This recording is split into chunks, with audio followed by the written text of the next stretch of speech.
A ver, pensemos en esto. ¿Cómo es que un imperio sobrevive más de 1000 años después de que su otra mitad, la mitad original, digamos, se derrumbara por completo? Hoy vamos a meternos de lleno en la increíble historia del Imperio Romano de Oriente, que seguro conocen mejor como el Imperio Bizantino, un verdadero faro de civilización que brilló con luz propia durante toda la Edad Media. Bueno, para entrar en materia, esta línea de tiempo lo dice casi todo. Miren, en el 395, el Imperio Romano se parte en dos. Menos de un siglo después, en el 476, Occidente se cae a pedazos. Pero fíjense en Oriente, aguanta hasta 1453, o sea, son 1000 años más. La pregunta es inevitable, ¿no? ¿Cómo lo hicieron? ¿Cuál fue su secreto? Para entender esa longevidad tan impresionante, primero tenemos que ver por qué no cayeron junto con el resto de Roma. Y la respuesta, la verdad, está en las diferencias cruciales que aparecieron justo después de esa división. Y aquí vemos el contraste clarísimo. Mientras Occidente se hundía en el caos, con invasiones por todos lados y un poder cada vez más fragmentado, Oriente era todo lo contrario. Tenían un estado fuerte, centralizado, un comercio que no paraba de crecer y, como vamos a ver ahora, una capital que era prácticamente una fortaleza. Y es que Constantinopla no era solo una capital, era un verdadero bastión. Las murallas de Teodosio, una obra maestra de la ingeniería militar. Estamos hablando de una triple línea de defensa, con casi 100 torreones, que la hizo casi imposible de conquistar durante siglos. Se convirtió, literalmente, en el corazón palpitante del imperio, un punto de encuentro para el comercio, la cultura y la fe. Ahora vamos a uno de sus momentos de máximo esplendor. Porque si hubo un emperador que personificó la ambición bizantina, ese fue Justiniano I. Su sueño no era solo mantener el imperio a flote, no, él quería restaurar la antigua gloria de Roma en su totalidad. El legado de Justiniano fue, de verdad, monumental.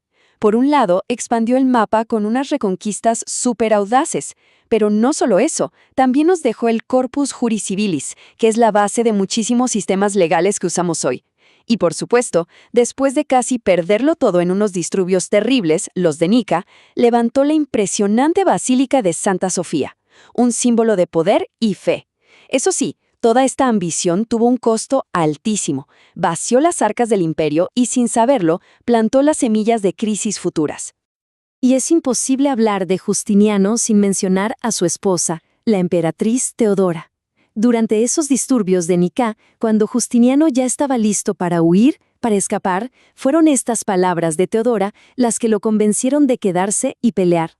Ella, que venía de un origen muy humilde, demostró tener la garra de una verdadera líder. Entonces, ¿cómo es que Justiniano logró tantas conquistas? Bueno, la respuesta no está en un ejército gigante. Como vemos aquí, se trataba de unos 150,000 soldados profesionales, súper entrenados y muy bien equipados. Adoptaron innovaciones clave de sus enemigos, como los estribos de los hunos o la caballería blindada persa. Fue, en definitiva, un triunfo de la eficiencia sobre la cantidad. Pero bueno, ya se sabe, ninguna edad de oro dura para siempre. Después de Justiniano, el imperio tuvo que enfrentar una serie de golpes devastadores. Golpes que iniciaron un declive largo y lento, del que la verdad nunca se recuperaría por completo. Vamos a desglosar estos 3 golpes. Primero, la expansión islámica les quitó sus provincias más ricas, lo que significó una caída brutal en ingresos y población. Después, el gran cisma de 1054, que creó una fractura religiosa con Occidente que jamás se arregló. Y finalmente, el golpe más duro, el más inesperado, la Cuarta Cruzada, una herida provocada por sus propios hermanos en la fe. A pesar de todo, el imperio sobrevivió a asedios masivos gracias a su ingenio, y su arma definitiva era el fuego griego. Imaginen una especie de lanzallamas naval que no se podía apagar con agua. Su fórmula era tan secreta que, incluso hoy, no estamos del todo seguros de qué estaba hecho. Esta arma salvó la capital muchísimas veces.